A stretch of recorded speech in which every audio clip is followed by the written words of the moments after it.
Back to our channel. तो जैसा कि हमने पिछले एपिसोड में देखा था, शाओटियान ने बहुत ही आसानी के साथ अपने कजन युनजू को हरा दिया था और ऊपर से लिन फेंग ने वहाँ पे शाओटियान और उसके क्लैन को सपोर्ट करते हुए उन्हें तीन वर्चुअल गॉड रियलम के पपेट्स भी दे दिए थे, जिसके चलते एक ही झटके के साथ मिंग क्लैन की ताकत दुगनी हो चुकी थी। और इस बात से एम्परर पिंगटियान का हौसला भी बहुत ज्यादा बढ़ चुका था, इसलिए उन्होंने अपने भाई के साथ साथ अपने भतीजे को भी अपने क्लैन से बाहर निकाल दिया था। जबकि एपिसोड के एंड में हमने देखा था एक सोल्जर ने आकर उन्हें वहाँ पे बताया था कि ओल्ड एम्परर की हालत बहुत ही ज्यादा खराब है, जिसके बाद यहीं से नेक्स्ट एपिसोड की शुरुआत होती है। तो इस एपिसोड की शुरुआत भी बिल्कुल उसी सीन से होती है जहाँ एम्परर पिंगटियान लिन फेंग से माफी मांगते हुए उससे कहते हैं, माफ कीजिएगा लेकिन हमारे क्लैन में एक इमरजेंसी सिचुएशन आ चुकी है, पर आप चिंता मत करें, मैं अभी यहाँ पे किसी को कहकर आपको अपने रूम तक भिजवा देता हूँ, हम दोनों बाद में आराम से बात करेंगे। जिस पे लिन फेंग भी उन्हें वहाँ पे बहुत ही पोलाइटली जवाब देते हुए कहता है, नहीं आपको मेरी चिंता करने की कोई भी जरूरत नहीं है, क्योंकि मैं भी आपके साथ ही चलने वाला हूँ। लिन फेंग की ये बात सुनकर हम देखते हैं कि शाओटियान वहाँ पे अपने मास्टर लिन फेंग की तारीफें करते हुए अपने पिता को बताता है कि मास्टर के पास सिर्फ फाइटिंग पावर ही नहीं है, बल्कि उसी के साथ साथ उनके पास काफी कमाल की अलकेमी एबिलिटीज भी हैं, जिसके चलते मुझे पक्का यकीन है कि मेरे मास्टर बहुत ही आसानी के साथ ग्रैंडपा को बचा लेंगे। जिस पे लिन फेंग भी उन्हें वहाँ पे तसल्ली देते हुए कहता है कि आप चिंता मत करें, इस स्मॉल वर्ल्ड के अंदर मुझे नहीं लगता कि उन्हें किसी ने इतनी बुरी तरह से हर्ट किया होगा कि उनका मैं इलाज ना कर सकूं। अब लिन फेंग की ये बात सुनकर तो हम देखते हैं कि एम्परर पिंगटियान को भी लिन फेंग के रूप में एक नई किरण दिखाई देने लगी थी, जो कि ओल्ड एम्परर को वहाँ पे ठीक कर सकती थी। इसलिए ओल्ड एम्परर वहाँ पे लिन फेंग से रिक्वेस्ट करते हुए उसे वहाँ पे अपने पीछे आने के लिए कहते हैं। उसके बाद सीन चेंज होकर हमें केव टाइप के एरिया का सीन दिखाया जाता है, जहाँ एम्परर पिंगटियान शाओटियान और लिन फेंग को लेकर पहुंच चुके थे, जहाँ उस केव के बीचों बीच एक ओल्ड मास्टर बैठकर वहाँ पे कल्टीवेट करते हुए खुद को रिकवर करने की कोशिश कर रहे थे। और यही थे ओल्ड एम्परर पिंगजियान, जो कि 9th लेवल की विचुअल गॉड थे। हम देखते हैं कि वहाँ पे उनकी हालत काफी ज्यादा खराब दिखाई दे रही थी, लेकिन इतना ज्यादा घायल होने के बावजूद भी उन्होंने वहाँ पे शाओटियान के ऑरा को महसूस कर लिया था, जिसे महसूस करके वो जल्दी से वहाँ पे अपनी आंखें खोलकर इमोशनल होते हुए शाओटियान से कहते हैं, शाओटियान मेरे बच्चे, तो फाइनली तुम वापस आ ही गए। लेकिन इससे पहले ओल्ड एम्परर वहाँ पे कुछ भी कह पाते, उससे पहले हम देखते हैं कि वहाँ पे उनके मुंह से खून निकलने लगा था, जो देखकर शाओटियान भी जल्दी से वहाँ पे ग्रैंडपा चलाते हुए भागकर सीधा अपने ग्रैंडपा के पास ही चला गया था, जिसे देखकर ओल्ड एम्परर भी वहाँ पे खुश होते हुए कहते हैं, मरने से पहले मैंने तुम्हें दोबारा देख लिया, इससे ज्यादा मेरे लिए खुशी की और क्या बात हो सकती है। और ये कहकर वो वहाँ पे शाओटियान को प्यार करते हुए कहते हैं, मुझे अफसोस है मेरे बच्चे कि मैं तुमसे ऐसी हालत में मिल रहा हूँ, मुझे माफ कर देना, अब मैं तुम्हारे और अपने क्लैन की और ज्यादा रक्षा नहीं कर पाऊंगा। अपने ग्रैंडफादर की ये बात सुनकर हम देखते हैं कि शाओटियान भी वहाँ पे रोते हुए उनसे कहता है, ये सब मेरी वजह से ही हो रहा है,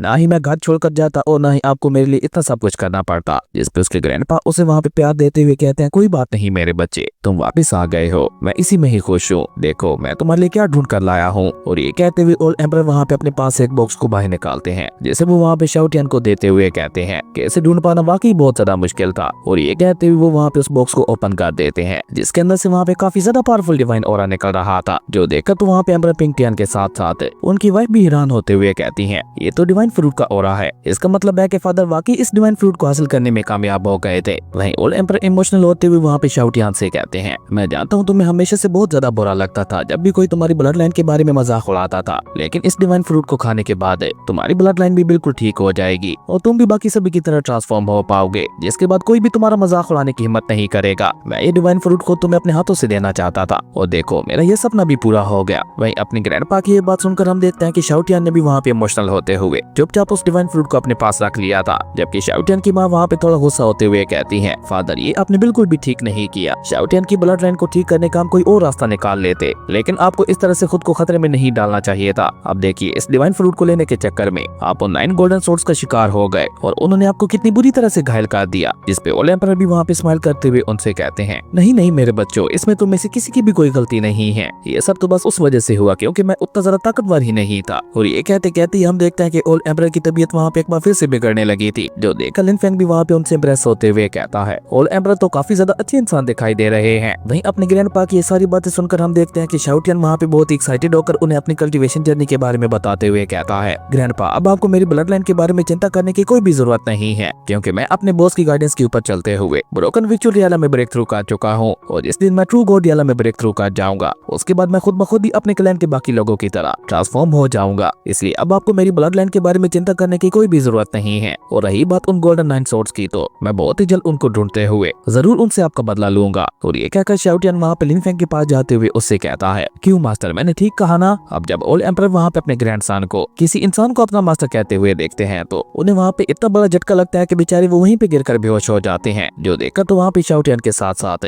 बाकी सभी लोग भी भागकर जल्दी से वहाँ पे उनके पास जाते हुए उन्हें वहाँ पे उठाने की कोशिश करने लगे थे। लेकिन शाओटियान शाओटियन का दिया हुआ झटका इतना ज्यादा बड़ा था कि हम देखते हैं कि ओल्ड एम्पर वहाँ पे वाकई बेहोश हो चुके थे और जब थोड़ी देर के बाद उन्हें दोबारा वहाँ पे होश आता है तो उनकी नजर सबसे पहले दोबारा वहाँ पे शाओटियन के ऊपर ही जाती है, जिसे लेकर उन्हें दोबारा से वहाँ पे सब कुछ याद आने लगा था। जो कि याद आते ही हम देखते हैं कि वो वहाँ पे दोबारा से बेहोश हो जाते हैं, जो देखकर बेचारा शाओटियन भी वहाँ पे अपना सर पकड़ते हुए अपने ग्रैंडफादर से कहता है, ग्रैंडपा प्लीज मेरी पूरी बात तो सुनिए। और ये कहकर शाओटियन उन्हें वहाँ पे अपनी सारी कल्टीवेशन जर्नी के बारे में बताने लगा था कि कैसे उसकी लिनफेंग के साथ मुलाकात हुई थी और कैसे वो लिनफेंग के साथ अपनी कल्टीवेशन जर्नी को आगे बढ़ाते हुए डीमन क्लैन में आ पहुंचा, जहाँ अब डीमन क्लैन की वो सारी लड़कियां जिन्होंने पहले मुझे रिजेक्ट किया था, अब वो सभी आपके पोते के साथ शादी करना चाहती है। Moon palace, fox clan, even के किंग लॉर्ड ट्राइब तक की लड़कियां भी अब आपकी ग्रैंड डॉटर इन लॉ बनना चाहती हैं और ये सब सिर्फ और सिर्फ माता की वजह से ही हो पाया है। अगर मुझे इनका साथ ना मिला होता तो मैं कभी भी इस मुकाम तक ना पहुंच पाता। वहीं एम्परर पिंगटियन भी शाओटियन की हाँ में हाँ मिलाते हुए कहते हैं, यस फादर, शाओटियन बिल्कुल ठीक कह रहा है और इन दोनों के बीच में मास्टर डिसेबल वाला कोई भी रिलेशन नहीं है। इवन सीनियर लिनफेंग तो शाओटियन के साथ अपने सोल कॉन्ट्रैक्ट को भी खत्म कर चुके हैं, ये बस अपनी मर्जी से इन्हें फॉलो कर रहा है। अब एम्परर पिंगटियन कैसा कहती हम देखते हैं कि ओल्ड एम्परर वहाँ पे होश में आकर अपनी जगह पे बैठते हुए कहते हैं, वो तो ऐसी बात है। और ये कहकर वो जल्दी से वहाँ पे लिनफेंग को ग्रीट करके वहाँ पे इसका शुक्रिया अदा करते हुए कहते हैं, आपका बहुत बहुत शुक्रिया जो आपने इतने सालों तक मेरे ग्रैंडसन का ख्याल रखा। जिस पे लिनफेंग भी वहाँ पे स्माइल करते हुए ओल्ड एम्परर से कहता है कि ये कोई भी बड़ी बात नहीं है और वैसे भी शाओटियन ने खुद मेरा बहुत ज्यादा साथ दिया है, इसलिए आपको मेरे शुक्रिया अदा करने की कोई भी जरूरत नहीं है। अभी सबसे पहले मुझे यहाँ पे आपका इलाज करना होगा क्योंकि मैं ये साफ साफ देख पा रहा हूँ कि हर गुजरते पल के साथ आपकी तबीयत और भी ज्यादा खराब होती चली जा रही है, प्लीज अपना हाथ आगे बढ़ाइए। लिनफेंग की ये बात सुनकर हम देखते हैं कि ओल्ड एम्परर भी चुपचाप वहाँ पे अपना हाथ आगे बढ़ा देते हैं, जो देखकर लिनफेंग भी वहाँ पे उनकी पल्स को चेक करते हुए वहाँ पे उनकी बीमारी के बारे में पता लगाने लगा था। जो देखकर ओल्ड एम्परर वहाँ पे उदास होकर नाम में अपना सर हिलाते हुए लिनफेंग से कहते हैं, एक ट्रू गॉड ने मेरे ऊपर अटैक करते हुए मुझे इस तरह से घायल किया है, इसलिए अब कोई भी मेडिसिन मुझे ठीक नहीं कर सकती, इसलिए मैं तो यही कहूंगा कि आप यहाँ पे इस तरह से मेरे ऊपर अपना टाइम जाया मत कीजिए। अपने ग्रैंडपा की ये बात सुनकर हम देखते हैं कि शाओटियन उन्हें वहाँ पे तसल्ली देते हुए कहता है, ग्रैंडपा आप चिंता मत कीजिए, मुझे मेरे मास्टर के ऊपर पूरा यकीन है, वो बहुत ही जल्द आपको पहले की तरह ठीक कर देंगे। अब शाओटियन की ये बात सुनकर हम देखते हैं कि ओल्ड एम्परर भी वहाँ पे खामोश हो जाते हैं, जो देखकर लिनफेंग भी दोबारा वहाँ पे उनकी पल्स को चेक करते हुए उनके सोल सीरियलम के अंदर चला गया था, जहाँ जाने के बाद उसे वहाँ पे पता चलता है कि ओल्ड एम्परर की सोल के साथ साथ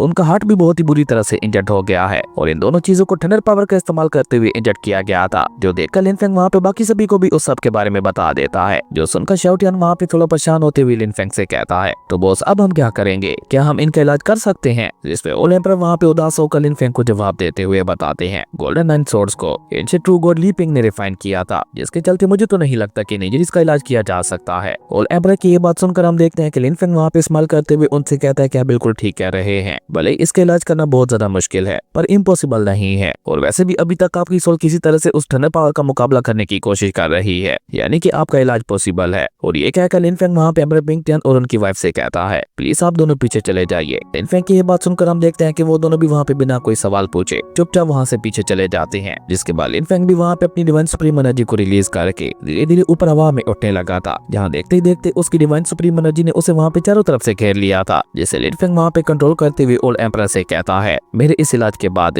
न सिर्फ आपकी सारी इंजरीज पूरी तरह से ठीक हो जाएंगी, बल्कि उसी के साथ साथ आप ट्रू गॉड रियलम के इनिशियल स्टेज में भी ब्रेक थ्रू कर जाओगे। और ये कहकर लिनफेंग वहाँ पे अपनी डिवाइन सुप्रीम एनर्जी को धीरे धीरे वहाँ पे ओल्ड एम्परर की बॉडी के अंदर डालने लगा था, जहाँ देखते हैं कि जैसे जैसे लिनफेंग की डिवाइन सुप्रीम एनर्जी वहाँ पे ओल्ड एम्परर की बॉडी के अंदर जा रही थी, वैसे वैसे हम देखते हैं कि धीरे धीरे उनकी बॉडी भी ऊपर हवा पे उठने लगी थी, और लिनफेंग की डिवाइन सुप्रीम एनर्जी की वजह से उनकी इंजरीज काफी तेजी के साथ हील हो रही थी, लेकिन वो थंडर पावर अभी तक भी वहाँ पे उनके सोल सीरियल के अंदर मौजूद थी, जो कि लगातार उन्हें वहाँ पे हट करने की कोशिश कर रही थी। जो देखकर लिनफेंग ने भी जल्दी से वहाँ पे अपने थंडर ड्रैगन को बाहर निकाल लिया था, जो कि बाहर आते साथ ही वहाँ पे अपनी डिवोरिंग टेक्निक का इस्तेमाल करते हुए ओल्ड एम्परर के सोल सीरियल के अंदर मौजूद सारी की सारी थंडर को वहाँ पे अपने अंदर अब्सॉर्ब कर लेते हैं। जैसे अब्सॉर्ब करने के बाद वो वहाँ से गायब होते हुए दोबारा से लिनफेंग के सोल सीरियल के अंदर चले जाते हैं, जबकि जैसे ही वो थंडर पावर वहाँ पे ओल्ड एम्परर की बॉडी से निकल जाती है तो उन्हें वहाँ पे बिल्कुल पहले की तरह अपनी बॉडी बहुत ही ज्यादा हल्की लगने लगी थी, और वो दोबारा वहाँ पे नीचे आकर खुश होते हुए खुद से ही कहते हैं, अब मुझे मेरी बॉडी काफी ज्यादा लाइट वेट फील हो रही है, और उसी के साथ साथ अब वो थंडर लाइटनिंग भी मुझे मेरी बॉडी के अंदर महसूस नहीं हो रही। जिसपे शाओटियन वहाँ पे आगे आकर लिनफेंग की तारीफ करते हुए अपने ग्रैंडपा से कहता है, ग्रैंडपा मैंने तो आपसे पहले ही कहा था कि मेरे माता का कोई भी जवाब नहीं है, मेरे मास्टर का बैकग्राउंड किसी ट्रू गॉड से भी ज्यादा हाई लेवल का है, तो फिर भला ये मामूली सी थंडर लाइटिंग उनके सामने कहाँ टिकने वाली थी। लेकिन लिन फेंग उसे वहाँ पे बीच में ही रोकते हुए कहता है कि अभी इलाज बाकी है। और ये कहकर लिन फेंग जल्दी से वहाँ पे अपने पास से डिवाइन लिक्विड की एक बोतल को बाहर निकाल कर उसे वहाँ पे ओल्ड एम्परर की तरफ थ्रो करते हुए उनसे कहता है, इसे पी लीजिए, इसे पीने के बाद आप पूरी तरह से ठीक हो जाएंगे। अब लिन फेंग की ये बात सुनकर हम देखते हैं कि शाओ टियान बीच में आकर वहाँ पे उस बोतल को पकड़ते हुए लिन फेंग से कहता है, मास्टर ये काम आप मेरे ऊपर छोड़ दीजिए, मैं खुद अपने ग्रैंडपा को ये डिवाइन लिक्विड पिलाऊंगा। और ये कहकर शाओ टियान ने वहाँ पे जल्दी से आगे बढ़कर ओल्ड एम्परर को जबरदस्ती वहाँ पे वो डिवाइन लिक्विड पिलाना शुरू कर दिया था, जो कि जैसे जैसे वहाँ पे ओल्ड एम्परर की बॉडी के अंदर जा रहा था उन्हें वहाँ पे अपनी बॉडी के अंदर एक नई पावर महसूस होने लगी थी, जिसकी वजह से हम देखते हैं कि उनकी बॉडी वहाँ पे एक बार फिर से ऊपर हवा में उठने लगी थी। जो देखकर शाओ टियान वहाँ पे एक्साइटेड होते हुए ओल्ड एम्परर से कहता है, ये अभी काफी नहीं है। और ये कहकर वो भी वहाँ पे अपने पास एक डिवाइन लिक्विड की बोतल को बाहर निकाल लेता है और अब वो वहाँ पे एक साथ दो डिवाइन लिक्विड की बोतल्स अपने ग्रैंडपा को पिलाने लगा था। और एक साथ इतनी ज्यादा प्योर एनर्जी तो वहाँ पे उनकी बॉडी भी बर्दाश्त नहीं कर पा रही थी। इसलिए हम देखते हैं कि अचानक से वहाँ पे उनकी बॉडी से बहुत ही ज्यादा पावरफुल स्पिरिचुअल ऑरा रिलीज होता है, जिसके इम्पैक्ट की वजह से शाओ टियान भी वहाँ पे खिसकता हुआ काफी पीछे चला गया था। जबकि उसी के साथ साथ हम देखते हैं कि ओल्ड एम्परर की ट्रू स्पिरिट वहाँ पे बाहर आ चुकी थी, जिसके अंदर से हम देखते हैं कि वहाँ पे अचानक से एक बार फिर से बहुत ज्यादा पावरफुल स्पिरिचुअल ऑरा रिलीज होता है, जिसका मतलब कहा कि ओल्ड एम्परर फाइनली वहाँ पे पूरी तरह से ठीक होते हुए अपना ब्रेक थ्रू कर चुके हैं। जो देखकर तो ओल्ड एम्परर भी वहाँ पे खुश होते हुए कहते हैं, ये तो डिवाइन लिक्विड था जिसे डीमन क्लैन के अंदर गॉड वाटर भी कहा जाता था। इसलिए ओल्ड एम्परर भी वहाँ पे हैरान होकर लिन फेंग से सवाल करते हुए पूछते हैं, क्या वाकई ये गॉड वाटर था? जिस पे लिन फेंग भी वहाँ पे स्माइल करते हुए हमें अपना सर हिला देता है। लिन फेंग की ये बात सुनकर तो हम देखते हैं कि ओल्ड एम्परर भी वहाँ पे हैरान होते हुए कहते हैं कि मुझे तो लगता था गॉड वाटर बस एक अफवाह है, लेकिन आज इसे अपनी बॉडी के अंदर अब्सॉर्ब करने के बाद मुझे महसूस हो रहा है कि ये गॉड ऑफ वाटर कितना ज्यादा कमाल का है। मुझे ऐसा महसूस हो रहा है कि इस गॉड ऑफ वाटर ने मेरी बॉडी के अंदर मौजूद हर एक अधूरी चीज को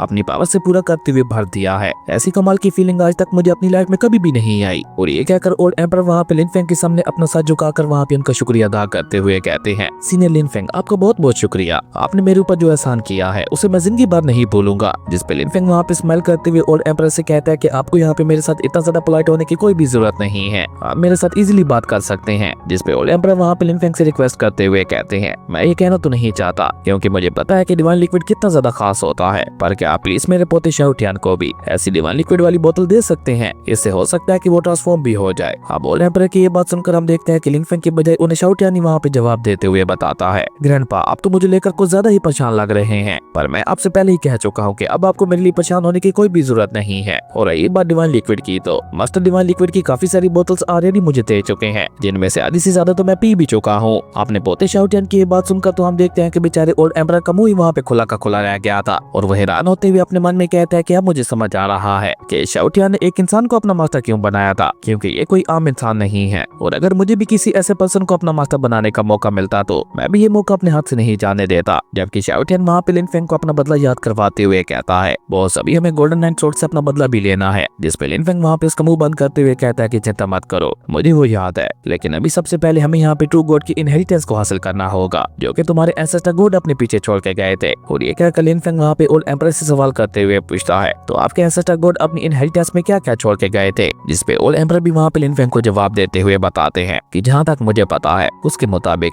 उस इनहेरिटेंस में एक डिवाइन सील मौजूद है और उसी के साथ साथ ट्रू गॉड का ब्लड भी मौजूद है। ओल्ड एम्परर की ये बात सुनकर हम देखते हैं कि लिन फेंग वहाँ पे ओल्ड एम्परर से कहता है, अपने फॉरबिडन एरिया को खुलवाइए, मैं उस इनहेरिटेंस को हासिल करने में आपकी मदद करता हूँ। अब लिन फेंग की ये बात सुनकर ओल्ड एम्परर भी वहाँ पे बिल्कुल ऐसा ही करते हैं। वो जल्दी से अपने फॉरबिडन एरिया को ओपन करवाते हुए लिन फेंग को भी लेकर वहाँ पे पहुंच जाते हैं। जहाँ जैसे वो लोग फॉरबिडन एरिया के अंदर पहुंचते हैं तो वहाँ पे 8 डिवाइन गेट्स मौजूद थे, जिनके बारे में ओल्ड एम्परर वहाँ पे लिन फेंग को बताते हैं कि सारे डिवाइन गेट के पीछे कोई न कोई खास वेपन और कोई खास स्किल मौजूद है। इवन एक डिवाइन गेट के अंदर तो ट्रू गॉड का ब्लड भी मौजूद है। ओल्ड एम्परर की ये बात सुनकर हम देखते हैं कि लिन फेंग वहाँ पे डिवाइन गेट्स को देखते हुए कहता है, अगर ऐसी बात है तो चलो फिर चेक कर ही लेते हैं। और ये कहकर लिन फेंग अपने सोल सी रियलम के अंदर मौजूद पिंकलैंड के एंसेस्टर गॉड से कहता है, चलो अब एक एक करके इन सभी डिवाइन गेट्स को ओपन करते जाओ। अब लिन फेंग कैसा कहते ही हम देखते हैं कि लिन फेंग की बॉडी से एक एनर्जी रिलीज होते हुए सीधे जाकर उस डिवाइन गेट के साथ टकराती है और ऐसा होते ही वो डिवाइन गेट वहाँ पे ओपन हो गया था। जो देखकर तो वहाँ पे ओल्ड एम्परर के साथ साथ एम्परर पिंग टियान को भी एक बहुत बड़ा झटका लगता है। वो दोनों ही वहाँ पे हैरान होते हुए कहते हैं, क्या सीनियर लिन फेंग ने वाकई इस डिवाइन गेट को ओपन कर लिया है, लेकिन ऐसा कैसे हो सकता है? और अभी अभी उनकी बॉडी से जो ये एनर्जी निकली थी वो हमारे एंसेस्टर गॉड की तरह क्यों लग रही थी? और अभी वो लोग वहाँ पे हैरान होते हुए ये सब कह ही रहे थे कि तभी हम देखते हैं कि उस डिवाइन गेट के अंदर से एक बॉक्स उड़ते हुए सीधा वहाँ पे लिन फेंग के हाथों में आ गया था। जैसे जैसे लिन फेंग वहाँ पे ओपन करता है तो उसके अंदर से बहुत ही ज्यादा पावरफुल डिवाइन एनर्जी निकलने लगी थी, जो कि उस बॉक्स से होते हुए सीधा ऊपर आसमान में जा रही थी। और ये थी एंशिएंट ट्रू गॉड गॉड की इनहेरिटेंस है, जिसे देखकर लिन फेंग भी वहाँ पे खुश होते हुए कहता है तो ये है वो ट्रू ब्लड लाइन है। वाकई ये काफी ज्यादा कमाल की लग रही है। और तभी उस ब्लड लाइन के अंदर से एक आवाज आती है कि मेरे पिंक क्लैन का जो भी डिसेंडेंट इस ब्लड लाइन को ऑब्जर्व करेगा वो ट्रू गॉड की मिस्ट्री को समझते हुए ट्रू गॉड रियल में ब्रेक थ्रू कर पाएगा। अब ये सुनते ही लिन फेंग जल्दी से वो बॉक्स वहाँ पे ओल्ड एम्परर की तरफ बढ़ाते हुए उनसे कहता है कि जल्दी से इसे ऑब्जर्व कीजिए। इसे ऑब्जर्व करते ही आप half step true God real में ब्रेक थ्रू कर जाओगे। लिन फेंग की ये बात सुनकर हम देखते हैं कि ओल्ड एम्परर भी वहाँ पे लिन फेंग का शुक्रिया अदा करते हुए जल्दी से वहाँ पे उस ब्लड लाइन को निकल लेते हैं और उसे वहाँ पे निकलने के बाद वहीं पे बैठकर रिफाइन करने लगे थे। जबकि लिन फेंग वहाँ पे एसेटा गॉड की मदद से